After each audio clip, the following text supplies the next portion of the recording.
আমি সরলা রামচন্দ্রন। আপনার কাছে আমার প্রশ্নটা হলো, মুসলিমরা ঈশ্বরকে আল্লাহ বলে ডাকে কেন?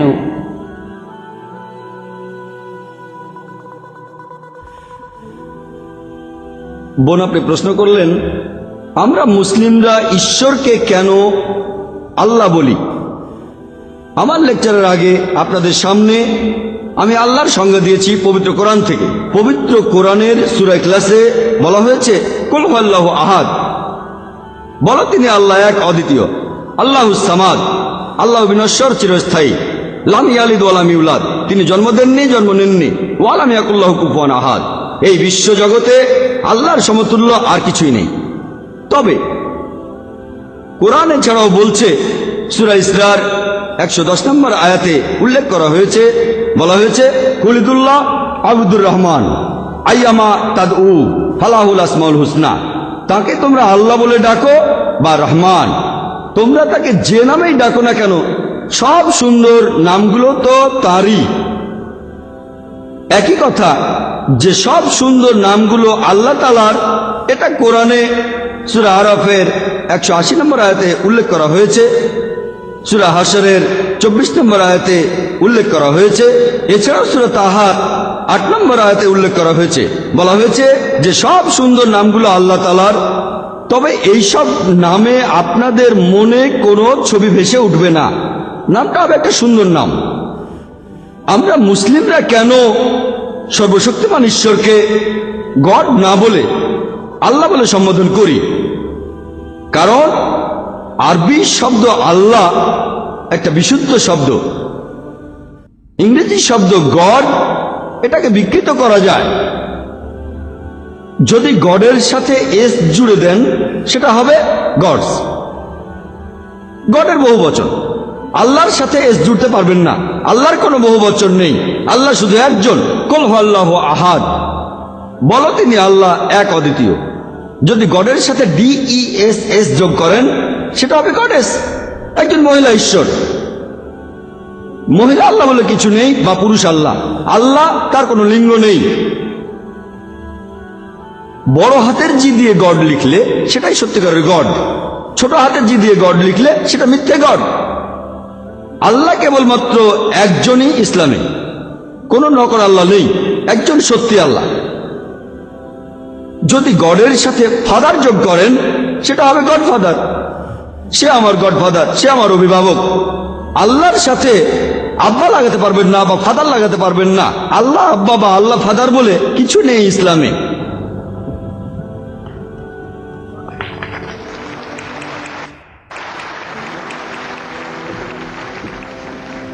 যদি গডের সাথে মাদার লাগান, সেটা হবে গড মাদার। আল্লাহর সাথে মাদার লাগাতে পারবেন না, বা আম্মি লাগাতে পারবেন না। আম্মি আল্লাহ বলে কিছু নেই ইসলামে। যদি আপনি গড শব্দটার আগে টিন বসান, সেটা হবে টিন গড, নকল ঈশ্বর। ইসলাম ধর্মে তিন আল্লাহ বলে কিছু নেই। আল্লাহ বিশুদ্ধ, একেবারে আলাদা। আল্লাহকে যে কোনো নামে ডাকতে পারেন, তবে সেটা হবে একটা সুন্দর নাম। আশা করি উত্তরটা পেয়েছেন।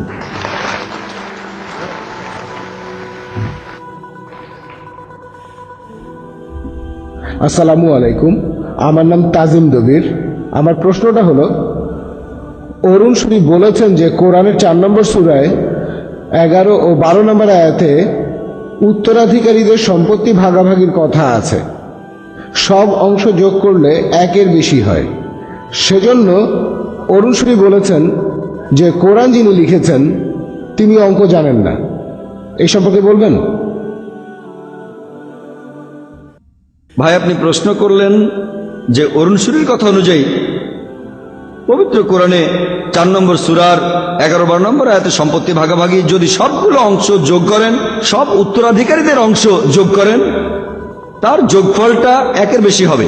সেজন্য তার দাবি, যিনি কোরআন লিখেছেন তিনি অঙ্ক জানেন না। আমি কথা আগেও বলেছি, এমন অনেক লোক আছে যারা কোরআনের ভুল বের করেছে, কিন্তু যদি ভালো করে দেখেন, সবগুলো অভিযোগই আসলে সত্যি না, একটাও প্রমাণিত না, একটাও সত্যি না। উত্তরাধিকারীদের অংশ নিয়ে কোরআন বলেছে অনেকগুলো আয়াতে, সূরা বাকারার 180 নম্বর আয়াতে উল্লেখ করা হয়েছে, সূরা বাকারা 240 নম্বর আয়াতে উল্লেখ করা হয়েছে, সূরা নিসার 9 নম্বর আয়াতে উল্লেখ করা হয়েছে, সূরা নিসার 19 নম্বর আয়াতে উল্লেখ করা হয়েছে, সূরা মাইদার 105 নম্বর আয়াতে উল্লেখ করা হয়েছে, অনেক জায়গায় আছে। তবে উত্তরাধিকারীদের প্রাপ্য অংশ সম্পর্কে একেবারে বিস্তারিত বলা হয়েছে সূরা নিসায়। সূরা নিসার 11-12 নম্বর আয়াতে উল্লেখ করা হয়েছে। এছাড়াও সূরা নিসার 176 নম্বর আয়াতে উল্লেখ করা হয়েছে। অরুণ সুরি যা বলেছেন সে সম্পর্কে আমি এখন কিছু বলি, যে পবিত্র কোরআনে সূরা নিসার 11-12 নম্বর আয়াতে বলা হয়েছে, উত্তরাধিকার হিসেবে সম্পত্তি পাওয়ার ব্যাপারে সন্তানদের ক্ষেত্রে পুত্র কন্যার চাইতে দ্বিগুণ পরিমাণ সম্পত্তি পাবে, কিন্তু শুধু কন্যা থাকলে 2 বা তার বেশি তারা পাবে 2/3, মাত্র একজন কন্যা থাকলে সে অর্ধেক পাবে। তারপর বলা হয়েছে পিতামাতার ক্ষেত্রে প্রত্যেকে পাবে 1/6, সে লোকে সন্তান না থাকলে। নিঃসন্তান হলে মা পাবে 1/3, উইল করা আর ঋণ শোধের পরে যে সম্পদ থাকে তার উপর। 12 নম্বর আয়াত বলছে যে তোমাদের স্ত্রীদের পরিত্যক্ত সম্পত্তির উপর তোমরা অর্ধেক পাবে, সে নিঃসন্তান হলে। সন্তান থাকলে 1/4। ওসিয়ত পালন আর ঋণ শোধের পর স্ত্রীদের ক্ষেত্রে আবার এমনও হয়, তোমাদের সন্তান না থাকলে 1/4, আর সন্তান থাকলে 1/8। আপনাদের কোনো সন্দেহ থাকলে ব্যাপারটা নিয়ে বাসায় গিয়ে মিলিয়ে দেখতে পারেন। এক কথায় পবিত্র কোরআনের সূরা নিসার 11 নম্বর আয়াতে উত্তরাধিকারের অংশ নিয়ে প্রথমেই বলা হচ্ছে সন্তানদের কথা, তারপর বাবা মার কথা, তারপরে 12 নম্বর আয়াতে বলা হয়েছে স্বামী বা স্ত্রীর কথা। উত্তরাধিকার নিয়ে ইসলাম ধর্মে বিস্তারিত বলা হয়েছে, পবিত্র কোরআনে শুধু মূল কাঠামোটা সম্পর্কে বলা হয়েছে। আরো বিশদভাবে আপনারা জানতে পারবেন হাদিসে। উত্তরাধিকারের এই ব্যাপারটা নিয়ে একজন মানুষ সারা জীবন গবেষণা করতে পারে, আর অরুণ সুরি ভেবেছেন এ দুটো আয়াত পড়েই তিনি সবকিছু জেনে ফেলেছেন। এমন একটা উদাহরণ হচ্ছে, একজন স্টুডেন্ট পাটিগণিতের সরল অঙ্ক করছে, কিন্তু সরল করার মূল নিয়মটাই জানে না, সেটা হলো বডমাস।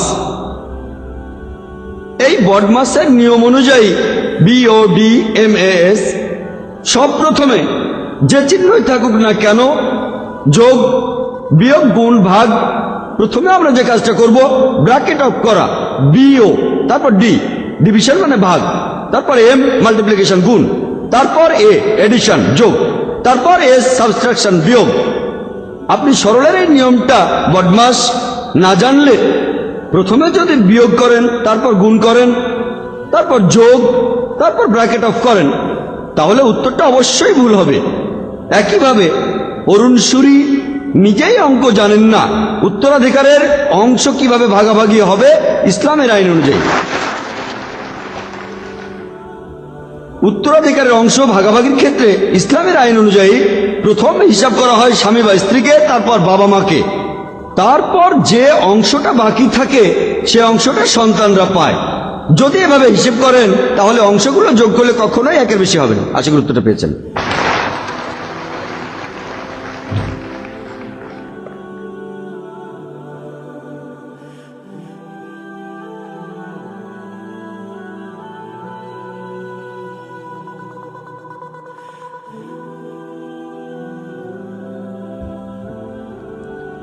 আমার নাম ফৌজিয়া সৈয়দ, আমি এনসিসির ইন্সপেক্টর। আমি আগে খ্রিস্টান ছিলাম, 1980 সালে ইসলাম গ্রহণ করি। আমার বাবা মাকে কিভাবে বোঝাবো যারা এখনো খ্রিস্টান যে নবীজি মোহাম্মদ সাল্লাল্লাহু আলাইহি ওয়াসাল্লাম বাইবেল থেকে নকল করে পবিত্র কোরআন লেখেননি? বোন একটা প্রশ্ন করলেন যে তিনি গ্রহণ করেছেন ইসলাম, তিনি ইসলাম ধর্ম গ্রহণ করেছেন, আগে তিনি খ্রিস্টান ছিলেন। আমি আপনাকে অভিনন্দন জানাই। 3 বার, একবার না। নাস্তিককে একবার জানিয়েছিলাম,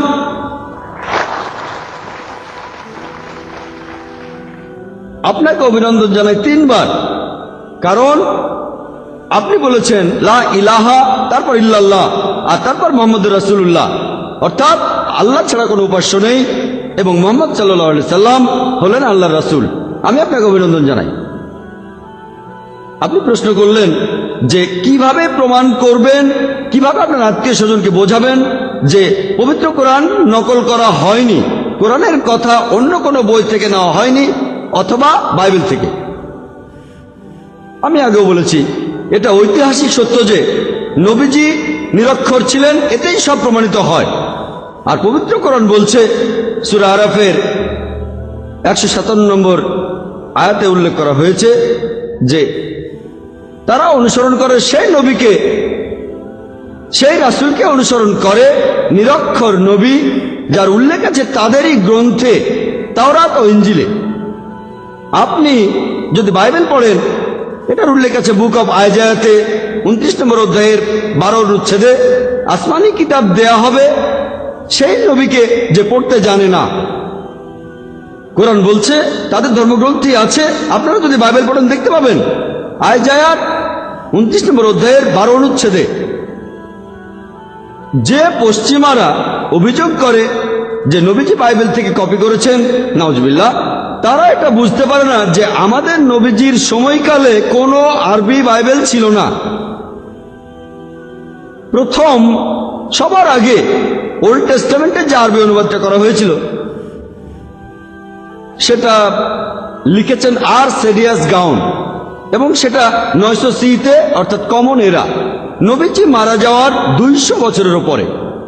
আর নিউ টেস্টামেন্টের প্রথম আরবি অনুবাদটা করা হয়েছিল, এটা ছাপিয়েছিলেন আরপিনিয়াস 1616 খ্রিস্টাব্দে, নবীজি সাল্লাল্লাহু আলাইহি সাল্লাম মারা যাওয়ার প্রায় ধরেন 1000 বছর পরে। আমি এটা মানি কোরআন আর বাইবেলের মধ্যে কিছু কিছু ব্যাপারে বেশ মিল আছে। তার মানে এই না যে পরের জন আগের জনেরটা কপি করেছে। ব্যাপারটা এমনও হতে পারে তারা দুজনেই অন্য কোনো উৎস থেকে পেয়েছেন সেটা। আল্লাহ সুবহানাহু ওয়া তাআলার সবগুলো আসমানি কিতাবেই কিছু কমন নির্দেশ আছে, এক ঈশ্বরের কথা, কিছু আদেশ একই রকম। আগের আসমানি কিতাবগুলো ছিল একটা নির্দিষ্ট সময়ের জন্য, আর একথা আমি আগেই বলেছি, কিতাবগুলোর কথা বদলে গেছে, কথাগুলো বিকৃত করা হয়েছে, আর অনেক কথা মানুষই লিখেছে, তারপর সেগুলোকে এখানে জুড়ে দিয়েছে, মানুষের বানানো কথা এর মধ্যে জুড়ে দিয়েছে। তবে তারপরেও কিছু কিছু ব্যাপারে বেশ মিল দেখা যাবে। আর শুধুমাত্র এই মিলগুলো দেখেই এটা বলা ভুল হবে যে নবীজি মুহাম্মদ সাল্লাল্লাহু আলাইহি সাল্লাম বাইবেল থেকে নকল করেছেন। তাহলে তো এটাও বোঝায় যে ঈসা আলাইহিস সালাম নাউজুবিল্লাহ ওল্ড টেস্টামেন্ট থেকে কপি করেছেন। ওল্ড আর নিউ টেস্টামেন্টের কথাতে অনেক মিল আছে। এই দুই পক্ষেরই উৎস আসলে একটা। এখন ধরেন কোন স্টুডেন্ট পরীক্ষার হলে নকল করছে। ধরেন আমি পরীক্ষায় কখনোই আমার খাতায় এটা লিখব না যে আমি অমকেরটা দেখে লিখেছি বা মিস্টার অমকের খাতা দেখে দেখে কপি করেছি। মুহাম্মদ সাল্লাল্লাহু আলাইহি সাল্লাম আর আল্লাহ সুবহানাহু ওয়া তাআলা পরিষ্কার বলেছেন যে ঈসা আলাইহিস সালাম, মুসা আলাইহিস সালাম, অন্যান্য সব রাসূল তারা সকলেই ছিলেন আল্লাহর প্রেরিত রাসূল।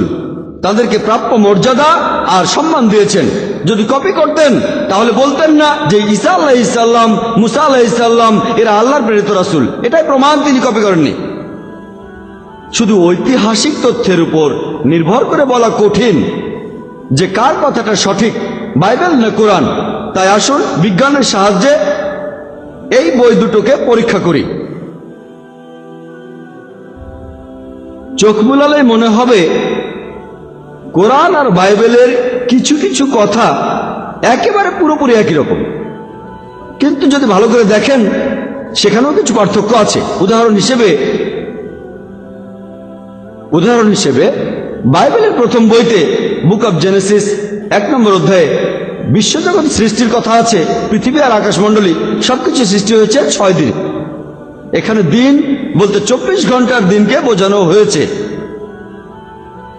কোরআনেও এমন কথা আছে অনেক জায়গায়। সূরা আরাফের 54 নম্বর আয়াতে উল্লেখ করা হয়েছে, সূরা ইউনূসের 3 নম্বর আয়াতে উল্লেখ করা হয়েছে, অনেক জায়গায় বলা হয়েছে যে বিশ্বজগৎ সৃষ্টি হয়েছে 6টা আইয়ামে। আরবি শব্দ আইয়াম, এটা হলো ইয়ামের বহুবচন, যার একটা অর্থ দিন। ইয়াম মানে দিন, আরো একটা অর্থ খুবই লম্বা একটা সময় অথবা একটা যুগ। তাহলে পবিত্র কোরআন বলছে যে পৃথিবী আর আকাশমণ্ডলী তৈরি হয়েছে 6টি সময়কালে, খুবই লম্বা সময়কালে। বিজ্ঞানীরাও কোরআনের এই বর্ণনায় কোনো আপত্তি করেনি। কিন্তু যদি বলি 24 ঘন্টার 6 দিনে বিশ্বজগৎ সৃষ্টি হয়েছে, সেটা অবৈজ্ঞানিক। বাইবেল বলছে জেনেসিসে 1 নম্বর অধ্যায়ের 3 থেকে 5 অনুচ্ছেদে যে দিন আর রাত বানানো হয়েছিল প্রথম দিনে। বিজ্ঞান আমাদের বলে এই বিশ্বজগতে যে আলো আছে সেটা আমরা পেয়ে থাকি বিভিন্ন নক্ষত্র থেকে। এরপর বাইবেল বলছে যে সূর্য, জেনেসিসের 1ম অধ্যায় 14 থেকে 19 অনুচ্ছেদ বলছে যে সূর্য সৃষ্টি হয়েছিল 4র্থ দিনে। এটা কিভাবে সম্ভব যে সূর্য সৃষ্টি হওয়ার 3 দিন আগে আলো সৃষ্টি হলো? অযৌক্তিক, এটা অবৈজ্ঞানিক। আর পৃথিবী যেখানে এই দিন রাত হবে সেটা বানানো হয়েছে 3য় দিনে। পবিত্র কোরআনও এই আলোর কথা বলেছে বা সূর্য, তবে সেখানে এমন অবাস্তব অসম্ভব ধারাবাহিকতাটা নেই। আপনি কি মনে করেন যে মুহাম্মদ সাল্লাল্লাহু আলাইহি সাল্লাম বাইবেল থেকে কপি করেছেন আর তারপর ভুলটাকে ঠিক করেছেন? 1400 বছর আগে এই কথা কেউ জানতো না। বাইবেল বলছে জেনেসিস 1 নম্বর অধ্যায়ের 9 থেকে 13 অনুচ্ছেদে আছে যে পৃথিবী বানানো হয়েছে 3য় দিনে। আর 14 থেকে 19 অনুচ্ছেদ বলছে যে চাঁদ আর সূর্য এদের বানানো হয়েছে 4র্থ দিনে। এখনকার বিজ্ঞান আমাদের বলে যে পৃথিবী আর চাঁদ এরা হলো সূর্যের অংশ, পরে আলাদা হয়ে গেছে। এটা অসম্ভব যে সূর্য বানানোর আগে পৃথিবী বানানো হবে, এটা অবৈজ্ঞানিক। তারপর গাছপালা বানানো হলো। জেনেসিসের 1 নম্বর অধ্যায়ে 11 থেকে 13 অনুচ্ছেদে আছে গাছপালা বানানো হলো বীজ, বীজ থেকে হলো গাছ, লতা পাতা ইত্যাদি বানানো হয়েছিল 3য় দিনে। বুক অব জেনেসিস বলছে যে সূর্য বানানো হয়েছে 4র্থ দিনে। সূর্য ছাড়া এই পৃথিবীতে গাছপালা আসবে কিভাবে? বাইবেল বলছে জেনেসিসের 1 নম্বর অধ্যায় অনুচ্ছেদ নম্বর 16 যে মহান ঈশ্বর বানিয়েছেন 2টো আলোর উৎস, সূর্য বড় উৎস দিনকে শাসন করবে, আর চাঁদ ছোট উৎস রাতকে শাসন করবে। বাইবেল বলছে যে সূর্য আর চাঁদের নিজস্ব আলো আছে। আর এই কথা আগেও বলেছি, পবিত্র কোরআনের সূরা ফুরকানের 61 নম্বর আয়াতে উল্লেখ করা হয়েছে যে চাঁদের আলোটা প্রতিফলিত আলো। এটা কিভাবে সম্ভব যে হযরত মুহাম্মদ সাল্লাল্লাহু আলাইহি সাল্লাম কপি করলেন আর ভুলগুলো শুধরে নিলেন? এটা সম্ভব না। যদি কোরআন আর বাইবেলের কথাগুলো দেখেন, যদি ভালো করে দেখেন, সেখানে কিছু সূক্ষ্ম পার্থক্য দেখবেন। পবিত্র বাইবেল আদম আলাইহিস সালামের ঘটনা বর্ণনা করেছে যে এই পৃথিবীর প্রথম সৃষ্ট মানুষ হচ্ছেন আদম। আর বাইবেলের সময়টাও বলা আছে আনুমানিক 5800 বছর আগে। বর্তমানে বিজ্ঞানীরা বিভিন্ন প্রত্নতাত্ত্বিক আর নৃতাত্ত্বিক প্রমাণ থেকে বলেন যে পৃথিবীর প্রথম মানুষ কয়েক লক্ষ বছর আগে এসেছিল। কোরআনও বলছে যে আদম হলেন পৃথিবীর প্রথম মানুষ, কিন্তু কোরআনে এরকম অবৈজ্ঞানিক সময় বলা হয়নি। বাইবেলে নূহ আলাইহিস সালামের ঘটনা বলা হয়েছে। নূহ আলাইহিস সালাম একটা বন্যা হয়েছিল, পুরো পৃথিবীতে বন্যা হয়েছিল। জেনেসিসের অধ্যায় নম্বর 6, 7, 8 পৃথিবীতে একটা বন্যা হয়েছিল যেখানে পৃথিবীর সব জীবজন্তু পানিতে ডুবে গিয়েছিল আর বন্যায় মারা গিয়েছিল। শুধুমাত্র নূহ আলাইহিস সালামের নৌকায় যারা উঠেছিল তারা বেঁচে গিয়েছিল। বাইবেলে যে সময়টা বলা হচ্ছে সেটা আনুমানিক খ্রিস্টপূর্ব 21 থেকে 20 অব্দ। বর্তমান প্রত্নতাত্ত্বিক নিদর্শন আমাদের বলে যে মিশরের 11তম রাজবংশ আর ব্যাবিলনের 3য় রাজবংশ সে সময়ে তাদের রাজত্ব তারা চালিয়ে গেছেন খ্রিস্টপূর্ব 21 শতাব্দীতে। নূহ নবী সম্পর্কে কোরআনও বলেছে প্রায় একই রকম বন্যার কথাও, কিন্তু এখানে সময় বলা নেই। আর কোরআনে যে বন্যার কথা আছে সেটা একটা এলাকার, পুরো পৃথিবীতে যে বন্যা হয়েছে সে কথা বলা নেই। বলা হয়েছে এই বন্যাটা হয়েছিল নূহ নবী যেখানে ছিলেন সেই এলাকাটার মধ্যে। এ ব্যাপারে বিজ্ঞানীরা কোনো আপত্তি করেন না। তাহলে আপনি নিজে এখন বুঝতে পারছেন যে কোরআন বাইবেল থেকে কপি করা হয়েছে নাকি হয়নি। আমার নাম আশোক কিশোরানী, আমি হলাম সম্পাদক আরিয়া মার্ক পত্রিকার। আমার প্রশ্নটা করার আগে আমি ডাক্তার নায়েককে ধন্যবাদ জানাই তার এই জ্ঞানগর্ভ লেকচারের জন্য। আপনাকে আমার সালাম জানাই। একটা ভুল শুধরে দিয়ে প্রশ্নটা করছি, সেটা হলো আপনি বললেন রজনীশকে হিন্দুরা ভগবান বলে মানে। কথাটা ঠিক না। অনেকেই তাকে মানে, তবে হিন্দুর মধ্যে কেউ তাকে ভগবান বা ঈশ্বর বলে মানে না। কারণ আমাদের ধর্মগ্রন্থে স্পষ্ট লেখা আছে ঈশ্বর হলেন অবিনশ্বর, নিরাকার, অজন্ম, অমর, স্বনির্ভর। আপনি ঈশ্বরের যে গুণগুলি বললেন সেগুলো আমরাও মানি। এবারে আমার প্রশ্নটা হলো, পবিত্র কোরআনে উল্লেখ করা হয়েছে যে আগে অনেক রাসূল আর আসমানি কিতাব আল্লাহ তাআলা বিভিন্ন সময় বিভিন্ন জাতির বিভিন্ন দুর্যোগময় সময়ে পাঠিয়েছেন। এখন এই সব রাসূল আর আসমানি কিতাব এগুলো তো আপনারা বিশ্বাস করেন, সেই হিসাবে বেদ শাস্ত্রকে কি আপনারা আসমানি কিতাব বলে মানেন? আর হিন্দু ধর্মে যেসব অবতার আছেন তাদের কি বিশ্বাস করেন? হিন্দু ধর্মের এই সব ধর্মগ্রন্থ আর অবতারদের কি আপনারা আল্লাহর প্রেরিত বলে মানেন? ভাই, প্রশ্ন করার আগে আপনি বললেন যে হিন্দুদের মধ্যে সবাই ভগবান রজনীশকে মানে না।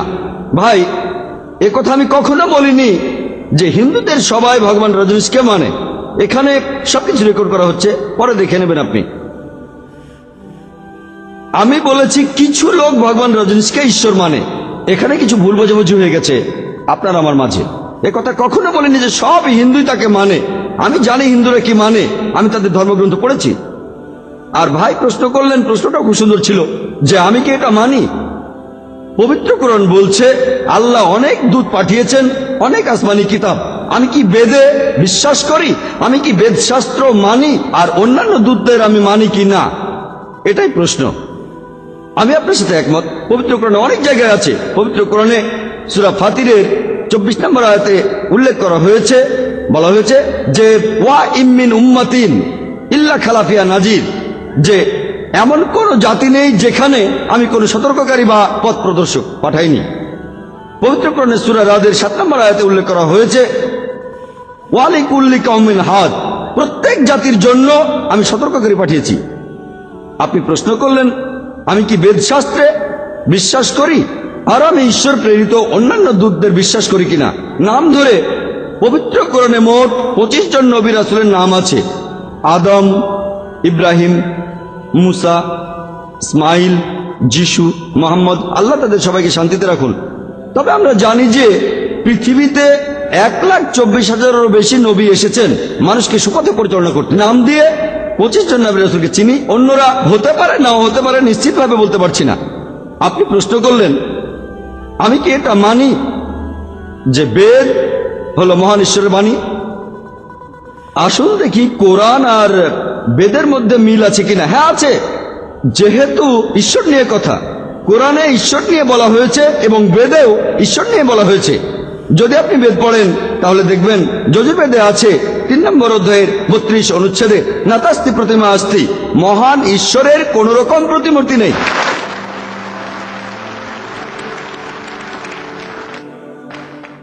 যজুর্বেদ বলছে 32 নম্বর অধ্যায়ের 3 অনুচ্ছেদে মহান ঈশ্বর হলেন নিরাকার। এরপর যজুর্বেদের 40 নম্বর অধ্যায়ের 8 অনুচ্ছেদ বলছে ঈশ্বরের কোনো প্রতিমূর্তি নেই, কোনো শরীর নেই। যজুর্বেদে আছে 40 নম্বর অধ্যায়ের 9 অনুচ্ছেদে বলছে যারা প্রাকৃতিক বস্তুর পুজো করে তারা অন্ধকারে প্রবেশ করে। এরপর বলা হচ্ছে আন্ধাত্মা প্রবি শান্তি ইয়া আসাম্ভূতি উপাস্তে,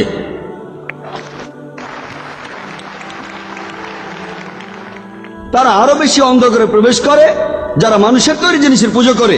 প্রাকৃতিক জিনিসের পুজো করলে অন্ধকারে প্রবেশ করবেন, যেমন বাতাস, পানি, প্রাকৃতিক। যদি মানুষের তৈরি জিনিসের পুজো করেন, কাঠের বা পাথরের, তাহলে আরো অন্ধকারে ঢুকবেন। এ কথা কে বলেছে? যজুর্বেদ বলেছে, 40 নম্বর অধ্যায় 9 অনুচ্ছেদ। এরপর বলছে হিন্দু গ্রন্থে এক্কাম ব্রাহ্ম দুস্তিয়া নাস্তে নিয়া নাস্তে নাস্তে কিঞ্চন, ঈশ্বর একজন, ভগবান এক হি হ্যায়, দুসরা নেহি হ্যায়, জরা ভি নেহি হ্যায়। মহান ঈশ্বর একজন, দ্বিতীয় কেউ নেই, তার সমতুল্য কেউ নেই। ঋগ্বেদে উল্লেখ আছে 8 নম্বর খণ্ড 1 নম্বর অধ্যায়ের 1 অনুচ্ছেদে, মাটি দায়নাথ বিসানসাত, সমস্ত প্রশংসা শুধু এক ঈশ্বরের। ঋগ্বেদে উল্লেখ আছে 6 নম্বর খণ্ড 45 নম্বর অধ্যায়ের 16 অনুচ্ছেদে, ইয়া এক ইত্তা মুস্তেহি, ঈশ্বর মাত্র একজন, তার উপাসনা করো। আমরা এগুলো মানি, আমাদের কোনো আপত্তি নেই বেদের এই সব কথাগুলো মেনে নিতে, বিশ্বাস করতে। এটা ঈশ্বরের বাণী হতে পারে। কোরআন দিয়ে আমরা পরীক্ষা করব কোনটা সঠিক কোনটা বেঠিক, কারণ এটা হলো সর্বশেষ আসমানি কিতাব। মুসলিমদের কোনো আপত্তি নেই এটা মানতে যে এগুলো হচ্ছে মহান ঈশ্বরের বাণী। তবে এখানে অন্য আরো কিছু আছে, কিছু কথা বিকৃত হয়ে গেছে। আমি এমন উদাহরণও জানি, তবে সেগুলো এখানে বলছি না। কিছু কথা বিকৃত হয়ে গেছে, মানুষ নিজেই কিছু কথা লিখেছে, সেগুলো আমরা ঈশ্বরের বাণী বলে মানতে পারি না। বাইবেলে যেমন কিছু অবৈজ্ঞানিক কথা আছে, তেমনটা বেদেও আছে, সেগুলো আজকে বলবো না। এটা মানতে আপত্তি নেই। অরিজিনালি বেদ হয়তো ঈশ্বরের বাণী, আর ইঞ্জিল পবিত্রকরণ বলছে ইঞ্জিল আল্লাহর ওহী, নাজিল হয়েছিল ঈসা নবীর উপর, ঈসা আলাইহিস সালামের উপর এটা নাজিল হয়েছিল। তাই আমরা নিশ্চিতভাবে বলতে পারি যে ইঞ্জিল হলো ঈশ্বরের বাণী। কিন্তু বর্তমানের বাইবেল বিকৃত হয়ে গেছে। একইভাবে আমি বলতে পারি যে বেদ ঈশ্বরের বাণী হতে পারে। আর ঈশ্বরের দূত, হ্যাঁ, অনেক দূতই ছিলেন, অনেক, যেমন রাম, কৃষ্ণ, তারা কি দূত? আমরা বলি হতে পারে, আমরা এখানে নিশ্চিতভাবে বলতে পারি না। এমন কিছু মুসলিম আছে যারা বলে যে রাম আলাইহিস সালাম, এটা ঠিক না, এটা হলো তেল দেওয়া। আমি হিন্দুদের এভাবে তেল দেব না, আমি বলবো হতে পারে। কিন্তু যদি সেটাও হয়, যদি তারা মহান ঈশ্বরের দূত হয়েও থাকেন, এবং যদি বেদ আসলেই আল্লাহর আসমানি কিতাব হয়েও থাকে, আগেও বলেছি এটা নির্দিষ্ট সময়ের জন্য, তারা বিশেষ সময়ে বিশেষ জাতির জন্য এসেছিল, তাদের নির্দেশগুলো চিরস্থায়ী না। কোরআন হলো সর্বশেষ আর চূড়ান্ত আসমানি কিতাব, আল্লাহর আসমানি কিতাব। এখন যদি ইঞ্জিল, যদি বাইবেল, যদি বেদ ঈশ্বরের বাণী হয়েও থাকে, সেটা সেই সময়ের জন্য, আজকের জন্য না। কোরআন হলো ঈশ্বরের চূড়ান্ত আসমানি কিতাব, আর মুহাম্মদ সাল্লাল্লাহু আলাইহি সাল্লাম হলেন আমাদের শেষ নবী। আমরা নবীজি আর কোরআনকে মানবো। আশা করি উত্তরটা পেয়েছেন।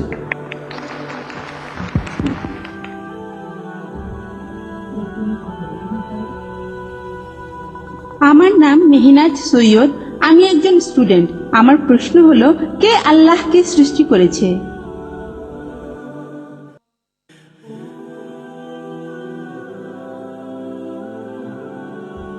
বোন, আপনি প্রশ্ন করলেন কে আল্লাহকে সৃষ্টি করেছে।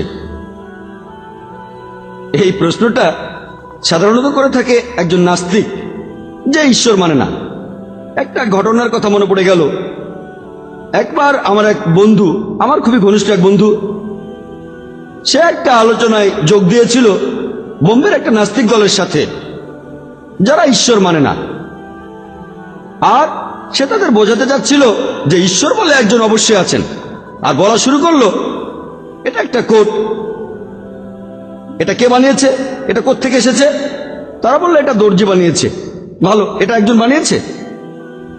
এটা একটা বই, এটা কোত্থেকে এসেছে, এই বইটা কোত্থেকে এসেছে, এই কলমটা কোত্থেকে এসেছে। এভাবে আমার বন্ধু এটা প্রমাণ করলো সবকিছুর সৃষ্টিকর্তা আছে। গাড়ি বানানো হয়েছে ফ্যাক্টরিতে, ফ্যাক্টরি কে বানিয়েছে, হয়তো কোন ইঞ্জিনিয়ার, ইঞ্জিনিয়ারকে কে বানিয়েছে। এভাবে সে বোঝালো সবকিছুর সৃষ্টিকর্তা আছে। তারপর সে প্রশ্ন করলো সূর্য কে বানিয়েছে, চাঁদ কে বানিয়েছে। এভাবে প্রশ্ন করতে করতে সে বলল, আপনারা কি মানেন সবকিছুর স্রষ্টা আছে? সেই নাস্তিকের দল তখন তাকে বলল, আমরা এটা মানব যে সবকিছুরই একজন স্রষ্টা আছে, তবে একটা শর্ত, যে আপনি আপনার মত বদলাতে পারবেন না, আপনি আপনার বক্তব্যটা বদলাতে পারবেন না, আপনার কথাটা আমরা মেনে নেব, কিন্তু আপনি আপনার কথাটা বদলাতে পারবেন না যে সবকিছুরই স্রষ্টা আছে। আমার বন্ধু খুশি হলো, খুব খুশি হলো, সে ভাবলো আমি সফল হয়েছি, আমি এই নাস্তিকদের খুব ভালোভাবে বোঝাতে পেরেছি। তারপর সে আবার প্রশ্ন করলো, কে সূর্য সৃষ্টি করেছে, কে চাঁদ সৃষ্টি করেছে, সবকিছুর একটা স্রষ্টা আছে। আপনাকে এখন জানতে হবে চূড়ান্ত সৃষ্টিকর্তা কে। আমাকে আমার মা জন্ম দিয়েছেন, তাকে তার মা জন্ম দিয়েছেন, এভাবে প্রথমে কে সৃষ্টি করেছেন? তখন সে বলল, প্রথমে যেসব সৃষ্টি করেছিল সেই মহান ঈশ্বর, আর ভাবল যে সে এদেরকে বোঝাতে পেরেছে। নাস্তিকরা তখন বলল, আমরা ঈশ্বরকে মেনে নিলাম, এখন আমাদের এই প্রশ্নের উত্তর দেন, কে ঈশ্বরকে বানিয়েছে? আমার বন্ধু তখন বড় একটা ধাক্কা খেল, সে উত্তর দিতে পারল না, একেবারে চুপ হয়ে গেল। সে সারা রাত ঘুমাতে পারেনি। পরের দিন সে আমার কাছে আসলো, তারপর আমাকে সেই ঘটনাটা পুরোপুরি খুলে বলল। আমি তখন বুঝলাম আমার বন্ধু সেখানে যে পদ্ধতিতে এগিয়েছে, অনেক বিশেষজ্ঞই সেভাবে ঈশ্বরের অস্তিত্ব প্রমাণ করেন। বিশেষজ্ঞরা এই যে পদ্ধতিতে বিভিন্ন প্রকার যুক্তি দিয়ে থাকেন, সেটার নাম সেলফ অ্যানালাইসিস। Self analysis. যদি আমার লেকচারটা খেয়াল করেন, আমি আমার লেকচারে এই কথা কখনোই বলিনি যে সবকিছু স্রষ্টা আছে, কথা কখনোই বলিনি। যদি আমি এই কথা বলতাম তাহলে ট্র্যাপে পড়তাম। সত্যি বলতে এমন ক্ষেত্রে নাস্তিকদের প্রশ্ন করব, সেই নাস্তিকই আমাকে তখন উত্তর দেবে। যে প্রথম কার্যপ্রণালী জানবে সে হচ্ছে স্রষ্টা, উৎপাদনকারী। আমি এই কথাটা বলিনি, সেই বলেছে। যদি অন্য কেউ আমাকে প্রশ্নটা করত, ভাই জাকির, কে প্রথমে কোনো অজানা বস্তুর কার্যপ্রণালী সম্পর্কে বলতে পারবে? আমি তাকে বলবো যে সবকিছুরই যার একটা শুরু আছে, সৃষ্টি হয়েছে এমন সবকিছু, প্রথমে যে এই বস্তুর কার্যপ্রণালী সম্পর্কে বলতে পারবে সে হচ্ছে স্রষ্টা। আমি আমার যুক্তি ব্যবহার করছি, আমি আবারও ট্র্যাপে পড়তে চাই না। যদি আমি এই উত্তরটা দেই যে প্রথমে এই সম্পর্কে কে বলতে পারবে, যে প্রথম কোনো একটা বস্তুর মেকানিজম সম্পর্কে বলতে পারবে, যে বস্তুটা সৃষ্ট, যার একটা শুরু আছে, তিনি হলেন স্রষ্টা। এখন এই যুক্তিটা দিয়েই আপনি প্রমাণ করতে পারেন যে কোরআন হচ্ছে আল্লাহর বাণী, তিনি হলেন সৃষ্টিকর্তা। আর বিজ্ঞান আমাদের বলছে সূর্যের একটা শুরু আছে, চাঁদের একটা শুরু আছে, বিশ্বজগতের শুরু আছে। এসবের মেকানিজম কে জানেন? সৃষ্টিকর্তা, আল্লাহ তাআলা। আপনি প্রশ্ন করলেন কে আল্লাহকে বানিয়েছে? এই প্রশ্নটাকে বলা যায় সেটার মতো আমার বন্ধু যেমন বলেছিল, সে বলেছিল যে আমার ভাই টম, সে হাসপাতালে ভর্তি হয়েছে, আর সেখানে সে একটা সন্তানের জন্ম দিয়েছে। আপনি কি বলতে পারবেন সেই সন্তানটা ছেলে না মেয়ে? আমি একজন ডাক্তার হিসেবে জানি যে একজন পুরুষ কখনোই সন্তান প্রসব করতে পারে না। পুরুষদের বৈশিষ্ট্য হচ্ছে তারা কোন রকম সন্তান প্রসব করতে পারে না। এটা অযৌক্তিক প্রশ্ন। একইভাবে আল্লাহ সুবহানাহু ওয়া তাআলার সংজ্ঞা হচ্ছে আল্লাহ কখনোই জন্ম নেননি, আল্লাহর কোনো শুরু নেই। আপনি প্রশ্ন করলেন কে আল্লাহকে বানিয়েছে, এটা খুবই একটা হাস্যকর প্রশ্ন। যেমন আমার ভাই টম সন্তান প্রসব করেছে, সেটা কি ছেলে না মেয়ে?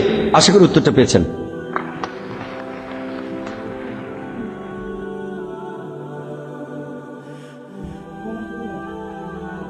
আমার নাম মোহাম্মদ আশরাফ, আমি একজন স্টুডেন্ট। আমার প্রশ্নটা হলো, অনেক পশ্চিমা বিশেষজ্ঞ অভিযোগ করে যে নবী মোহাম্মদ কোরআন লিখেছেন আরবদের সমাজ সংস্কারের জন্য, আর বলেছেন এটা হলো আল্লাহর ওহী যাতে সবাই মানে।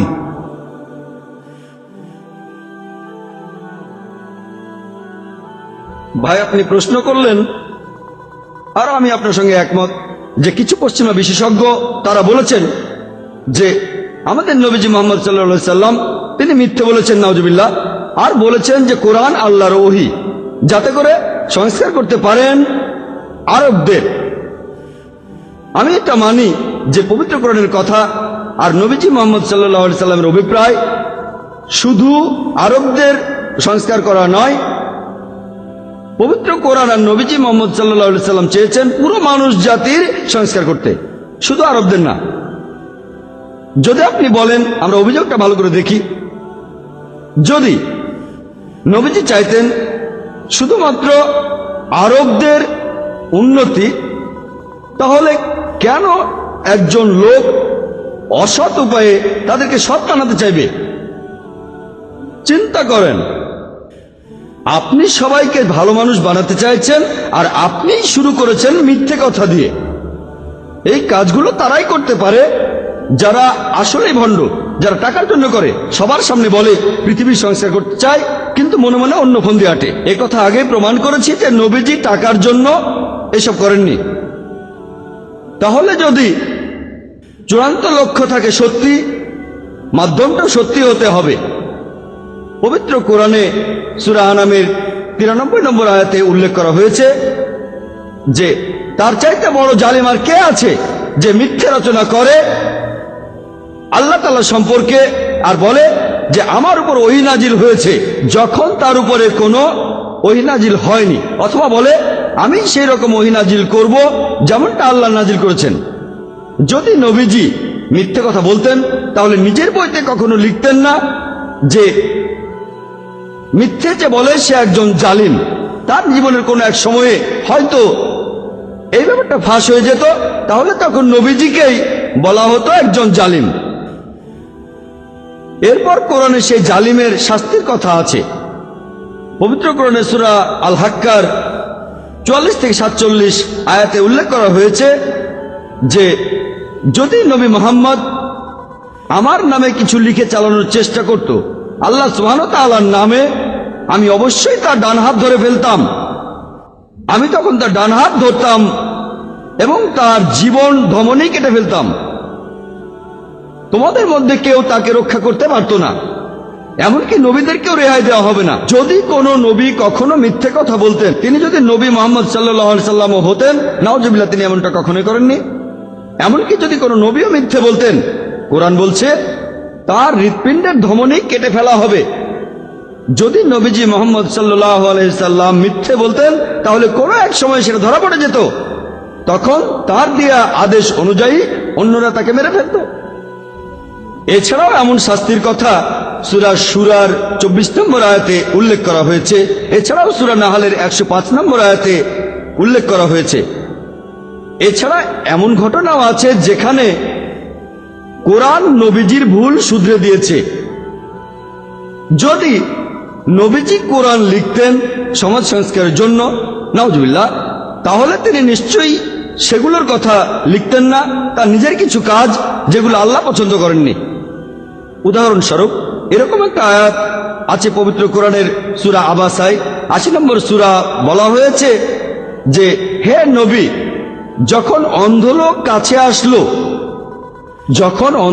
কাছে আসলো সে কিছু বলতে চাইল, তুমি কেমন করে জানবে সে হয়তো এভাবে পরিশুদ্ধ হতো বা উপদেশ গ্রহণ করত?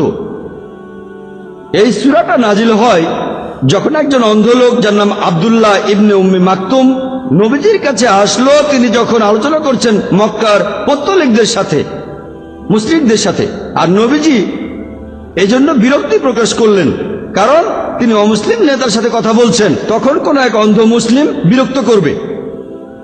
এখানে নবীজি বাদে অন্য কেউ থাকলে, হোক ভালো বা খারাপ, কেউ কোনো অভিযোগ করতো না। কিন্তু আমাদের নবীজি, তার চরিত্র ছিল খুবই মহান, খুবই উন্নত ছিল। তার হৃদয় সব সময় গরিব দুঃখীদের জন্য কাঁদত। তার জন্য একটা ওহী নাজিল হলো। এরপর যখনই নবীজির সাথে সেই লোকের দেখা হতো, নবীজি তাকে ধন্যবাদ দিতেন যে আপনার জন্য আল্লাহ সুবহানাহু ওয়া তাআলা আমাকে মনে করেছেন। এভাবে অনেক জায়গায় নবীজিকে শুধরে দেওয়া হয়েছে। যেমন সূরা তাহরিমের 1 নম্বর আয়াতে উল্লেখ করা হয়েছে, সূরা নাহলের 126 নম্বর আয়াতে উল্লেখ করা হয়েছে, সূরা আনফালের 67 নম্বর আয়াতে উল্লেখ করা হয়েছে, সূরা তাওবার 84 নম্বর আয়াতে উল্লেখ করা হয়েছে। অনেক জায়গায় যদি নবীজি পবিত্র কোরআন লিখতেন সংস্কারের জন্য, তাহলে তিনি কোরআনে এইসব কথা লিখতেন না। আশা করি উত্তরটা পেয়েছেন। আসসালামু আলাইকুম ভাই, আমি একজন মেডিকেল স্টুডেন্ট। আপনি কোরআনের অনেক বৈজ্ঞানিক তথ্য নিয়ে বললেন, কোরআনে গণিত শাস্ত্রের উপরে কি কিছু আছে? একটু বিস্তারিত বলেন।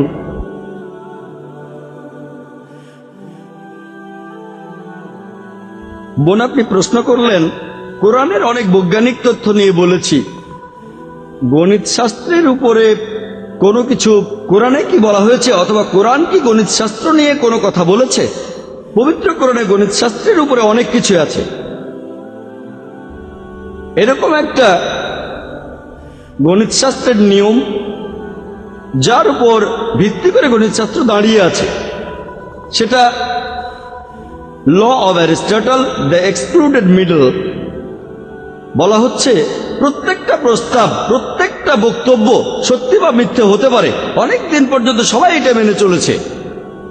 100 বছর আগে একজন লোক এমন প্রশ্ন করলো, সবাইকে জিজ্ঞেস করলো, যদি প্রত্যেকটা বক্তব্য, প্রত্যেকটা প্রস্তাব সত্যি বা মিথ্যে হতে পারে, এটাও তো একটা বক্তব্য, এটাও তো মিথ্যে হতে পারে, এটা মিথ্যে হলে কি হবে? পুরো গণিত শাস্ত্র তখন ভেঙে পড়তে লাগলো। বিশেষজ্ঞরা সবাই আলোচনায় বসলেন। তারপর তারা একটা নতুন মন্তব্য করলেন, নতুন থিওরি, যে যখন কেউ একটা শব্দ ব্যবহার করে, সেটা হতে পারে ব্যবহার করছে, শব্দটাকে ব্যবহার করা হচ্ছে অর্থটা বোঝানোর জন্য, শব্দটা নয়। কিন্তু শব্দটা যখন উল্লেখ করছেন তখন শব্দটাকেই বোঝাচ্ছেন, অর্থটা নয়। আপনাদের একটা উদাহরণ দেই। ধরেন আমি বললাম যে আকবর, আকবর খুবই ছোট। আমার কথাটা ঠিক আছে, সে একটা ছোট ছেলে, তার নাম আকবর, সমস্যা নেই। কিন্তু যে লোক আরবি জানে সে তখন প্রতিবাদ করবে, আকবর তো ছোট না, আকবর মানে মহান। এখানে শব্দটা উল্লেখ করেছি, শব্দটা ব্যবহার করিনি। আমি আরেকটা উদাহরণ দেই। ধরেন আমি বললাম 3 সবসময় 4-এর আগে আসবে, কেউ এটার প্রতিবাদ করবে না, 3 সবসময় 4-এর আগে আসবে। কিন্তু একজন সে আমাকে বলল, না, ডিকশনারিতে 3 আসবে 4-এর পরে, কারণ বর্ণমালায় চ আগে আসে। সে তখন বলবে, সে আমার কথাটা 3 আসে 4-এর আগে, সেটা ভুল। ডিকশনারিতে 3 আসবে 4-এর পরে, কারণ বর্ণমালায় চ আগে। আমি যখন বলেছি 3 আসে 4-এর আগে, আমি এখানে অর্থটা বোঝাচ্ছি, আমি শব্দটার কথা বলছি না। তখন সেই লোক প্রতিবাদ জানালো, সে এখানে শব্দটার কথা বলছে, অর্থটা বোঝাচ্ছে না। তাহলে একটা শব্দ যখন ব্যবহার করি সেটা 2 ভাবে করা যায়, হয় অর্থ দিয়ে বা শব্দ দিয়ে। আমার লেকচারে কোরআনের একটি আয়াত বলেছিলাম, সূরা নিসার 82 নম্বর আয়াতে উল্লেখ করা হয়েছে, আফালা ইয়াতাদাব্বারুল কুরআনা ওয়ালাউ কানা মিন ইনদি গায়রিল্লাহ লাওয়াজাদু ফী ইখতিলাফান কাসীরা, যে তবে কি তারা কোরআন সম্পর্কে অনুধাবন করে না? এটা যদি আল্লাহ ব্যতীত কারো কাছ থেকে আসতো তাহলে সেখানে অনেক অসঙ্গতি থাকতো। অর্থ একেবারে পুরোপুরি পরিষ্কার, কেউ কোরআনের একটা অসঙ্গতিও বের করতে পারেনি। তাই কোরআন ঈশ্বরের বাণী। কিন্তু কেউ হয়তো এভাবে বলতে পারে, আমি অসঙ্গতি বের করব। কোথায়? সূরা নিসা 82 নম্বর আয়াতটা বের করেন, অসঙ্গতি শব্দটা সেখানে আছে। পবিত্র কোরআনে ইখতিলাফ শব্দটা আছে, কোরআন ভুল প্রমাণিত হবে। পবিত্র কোরআনে ইখতিলাফ শব্দটা আছে। যদি কেউ এমন বলে, আমি বলবো, দাঁড়ান, পুরো আয়াতটা পড়ে দেখেন, তারা কি কোরআন সম্পর্কে অনুধাবন করে না? এটা যদি আল্লাহ ব্যতীত কারো কাছ থেকে আসতো তাহলে সেখানে অনেক অসঙ্গতি থাকতো। আরবি শব্দটা ইখতিলাফুন কাসীরা, অসঙ্গতি শব্দটা ইখতিলাফ শব্দটা কোরআনে মাত্র একবারই আছে। তাই উল্লেখ করার দিক থেকেও পবিত্র কোরআন ঠিক আছে। এই ইখতিলাফ শব্দটা মাত্র একবার বলা হয়েছে, আর এখানে বলা হয়েছে ইখতিলাফুন কাসীরা, অনেক অসঙ্গতি, তাহলে ঠিক আছে। আরেকজন লোক হয়তো এসে বলবে, ঠিক আছে, মানলাম ইখতিলাফুন একবার বলা হয়েছে, কিন্তু কোরআন বলছে তারা কি কোরআন সম্পর্কে অনুধাবন করে না? এটা যদি আল্লাহ ব্যতীত অন্য কারো কাছ থেকে আসতো তাহলে অনেক অসঙ্গতি থাকতো। অনেক অসঙ্গতি শব্দটা তো কোরআনে আছে, ইখতিলাফুন কাসীরা শব্দটা তো আছে, তাহলে কোরআন আল্লাহর বাণী না। হয়তো আপনাদের বুঝতে একটু সমস্যা হচ্ছে, আমি পরে একটা সহজ উদাহরণ দিয়ে বোঝাবো। এটা বোঝা একটু কঠিন, উল্টোটা সবসময় সত্যি হয় না। কোরআন বলছে তবে কি তারা কোরআন সম্বন্ধে অনুধাবন করে না? এটা যদি আল্লাহ ব্যতীত অন্য কারো কাছ থেকে আসতো সেখানে অনেক অসঙ্গতি থাকতো। কোরআনে কথা বলছে না যে কোরআনে যদি অনেক অসঙ্গতি থাকে তাহলে সেটা আল্লাহর বাণী নয়। কোরআনে যদি এটা বলা থাকতো যে এখানে যদি কোনো অসঙ্গতি থাকে তাহলে সেটা আল্লাহর বাণী নয়। তাহলে কোরআন ভুল প্রমাণিত হতো। আল্লাহ তাআলা বুঝে শুনেই শব্দ নির্বাচন করেছেন, কারণ ভাইস ভার্সা মানে উল্টোটা সবসময় সত্যি নাও হতে পারে। আমি আরেকটা উদাহরণ দেই। ধরেন আমি যদি বলি বোম্বে শহরে যে সব মানুষ বোম্বেতে থাকে, বোম্বে শহরে বাস করে, তারা সবাই ইন্ডিয়ান। ধরেন কথাটা সত্যি, কিন্তু এর উল্টোটা সত্যি নাও হতে পারে। সব ইন্ডিয়ান বোম্বে শহরে থাকে না, থাকতে পারে নাও থাকতে পারে। তাহলে কথাটা হচ্ছে উল্টোটা সবসময় সত্যি নাও হতে পারে। তাই কোরআন যখন বলে তারা কি কোরআন সম্বন্ধে অনুধাবন করে না, এটা যদি আল্লাহ ব্যতীত অন্য কেউ পাঠাতো সেখানে অসঙ্গতি থাকতো। যদি অসঙ্গতি থাকে আল্লাহর বাণী হতেও পারে আবার নাও হতে পারে, কিন্তু কোরআনে কোনো অসঙ্গতি পাবেন না। আরেকটা উদাহরণ দেই। সূরা মুমিনুনের 1 ও 2 নম্বর আয়াতে উল্লেখ করা হয়েছে যে সত্যিকারের মুমিনরা সালাতে বিনীত হয়।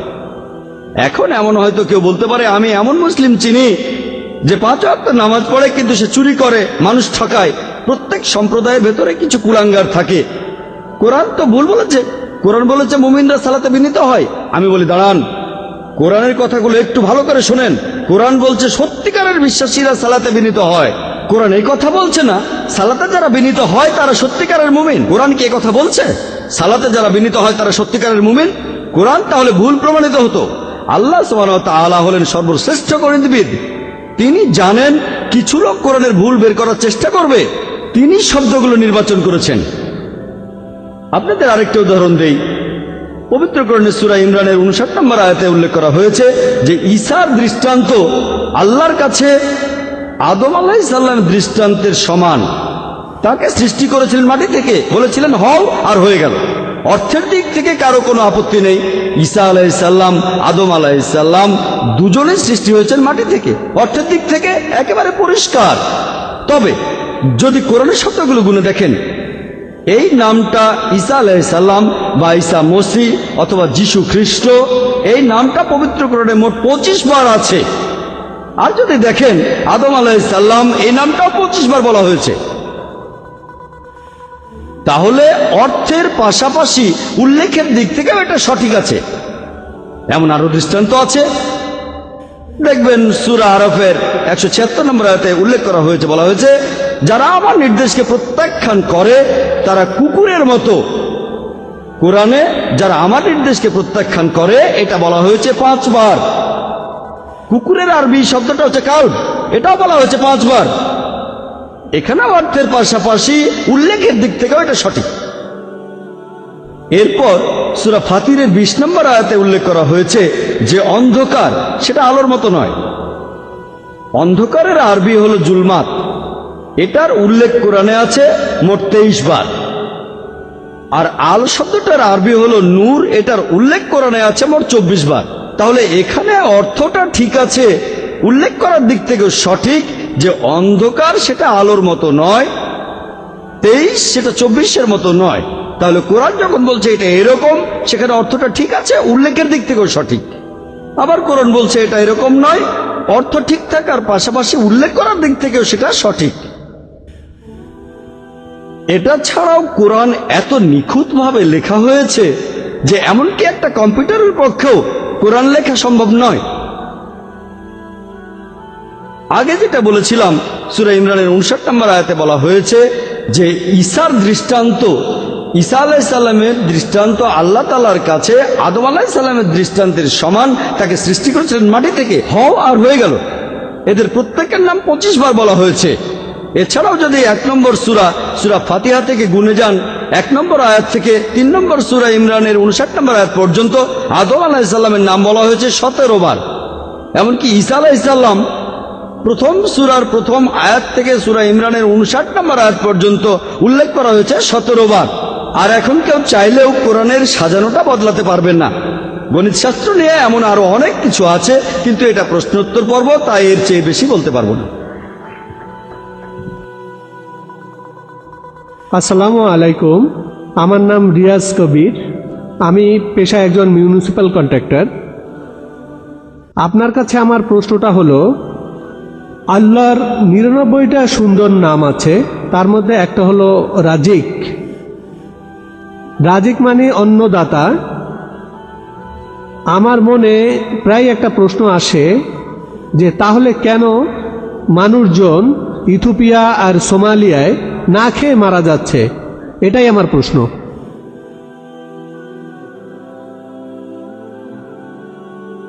ভাই, আপনি প্রশ্ন করলেন যে আল্লাহর একটা নাম 99টা নামের মধ্যে যেগুলো পবিত্র কোরআনে আছে, আল্লাহ সুবহানাহু ওয়া তাআলা হচ্ছে রাজিক। তাহলে ইথিওপিয়ার মানুষ কেন না খেয়ে মারা যাচ্ছে? প্রথমে আপনাকে মনে করিয়ে দেই যে কোরআনে আল্লাহর নাম 99টা চেয়ে তো বেশি আছে। যদিও আমি জানি লোকে বলে 99টাই হচ্ছে আল্লাহর নাম, আমিও বলে থাকি, তবে আল্লাহ তাআলার 99টারও বেশি নাম রয়েছে।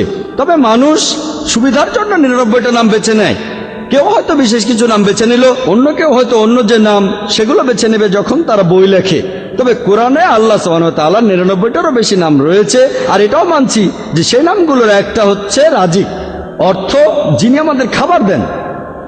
এখন ভাই, আপনি প্রশ্ন করলেন তাহলে ইথিওপিয়ায় মানুষ কেন না খেয়ে মারা যাবে, শিশুরা কেন অনাহারে মারা যাবে, কেন প্রাপ্তবয়স্ক লোকজন অনাহারে মারা যাবে? পবিত্র কোরআন বলছে যে আল্লাহ সুবহানাহু ওয়া তাআলা রক্ষাকারী, তিনি সবাইকে রক্ষা করেন। তবে একই সাথে কোরআন বলছে যে আমি মানুষকে পরীক্ষা করি সম্পদের অভাব দিয়ে, বিভিন্ন রকম বিপর্যয় দিয়ে, যেমন দুর্ভিক্ষ। তিনি আমাদের বন্যা দিয়ে পরীক্ষা করেন, এটা দেখার জন্য যে সত্যিকারের বিশ্বাসী কে। আল্লাহ সবাইকে সবকিছু দিতে পারেন, কিন্তু তিনি পরীক্ষা করেন তোমাকে যদি একটু খাবারের কষ্ট দেই, এরপরেও কি তুমি আমাকে বিশ্বাস করবে? তোমাকে যদি দারিদ্র্যের মধ্যে রাখি, এরপরেও কি তুমি আমাকে বিশ্বাস করবে? আল্লাহ পরীক্ষা করেন। সূরা মুলকের 2 নম্বর আয়াতে উল্লেখ করা হয়েছে যে এই পৃথিবীর জীবনটা পরকালের জন্য একটা পরীক্ষা। এই পৃথিবীর জীবন পরকালের জন্য একটা পরীক্ষা। তাই এক একজনের জন্য এক এক রকম পরীক্ষা, সবার পরীক্ষা সেটা একরকম হবে না। আপনি আমি ভাগ্যবান, আমরা খাবার পাচ্ছি, তবে আল্লাহ আমাদের পরীক্ষা করছেন অন্য দিক থেকে। আল্লাহ আপনাকে সম্পদ দেবেন আর দেখবেন আপনি আল্লাহর পথে খরচ করছেন কিনা।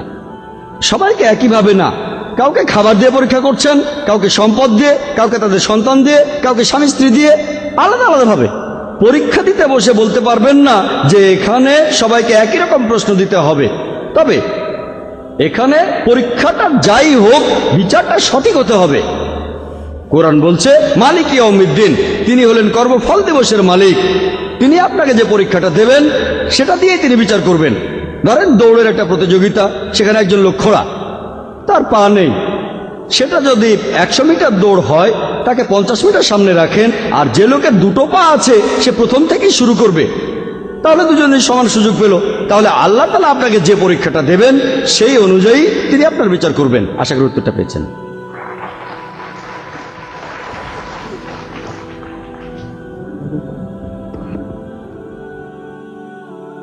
আসসালামু আলাইকুম, আমার নাম কাশ্মীরা নাজদা, আমি ইসলাম গ্রহণ করেছি। এছাড়াও আমি ফাইন্যান্সের স্টুডেন্ট। আমার প্রশ্নটা হলো, আপনি আপনার লেকচারে বললেন যে কোরআনে কোনো অসঙ্গতি নেই, ঠিক আছে, কিন্তু পবিত্র কোরআনে একটা আয়াত আছে, আমি রেফারেন্সটা ঠিক জানি না, তবে আল্লাহ পবিত্র কোরআনে বলেছেন যে তিনি কিছু মানুষের হৃদয় মোহর করে দিয়েছেন। কিন্তু আমরা সবাই জানি যে মানুষের চিন্তা করে ব্রেন, আর কোরআন বলেছে মন। এটা একটু পরিষ্কার করবেন?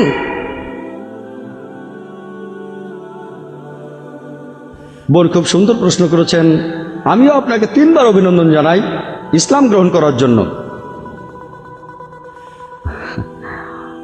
আপনি বললেন যে আল্লাহ পবিত্র কোরআনে বলেছেন, আমিও তার সঙ্গে একমত, যে আল্লাহ হৃদয় বন্ধ করে দেন, মোহর লাগিয়ে দেন তার হৃদয়ে, আর এতে করে সে লোকগুলো কাছে আসে না, সত্যের কাছে আসে না, তাদের হৃদয়ে মোহর দেয়।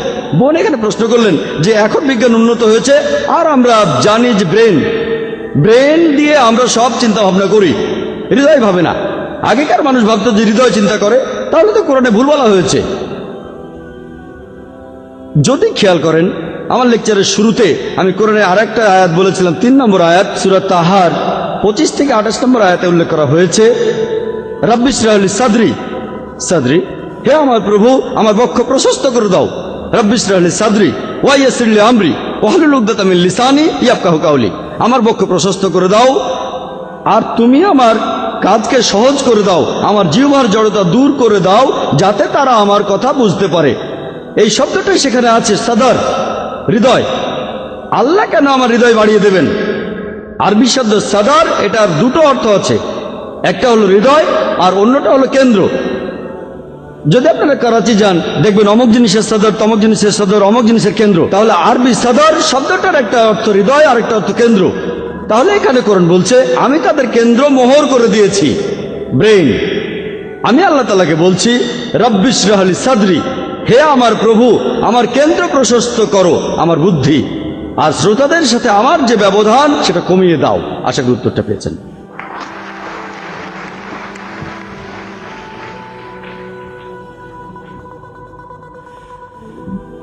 আসসালামু আলাইকুম, আমার নাম খালেদ। ডক্টর জাকির, এটা কি অসঙ্গত নয় যে কোরআন ইবলিসকে এক জায়গায় বলছে ফেরেশতা, আরেক জায়গায় বলছে জিন?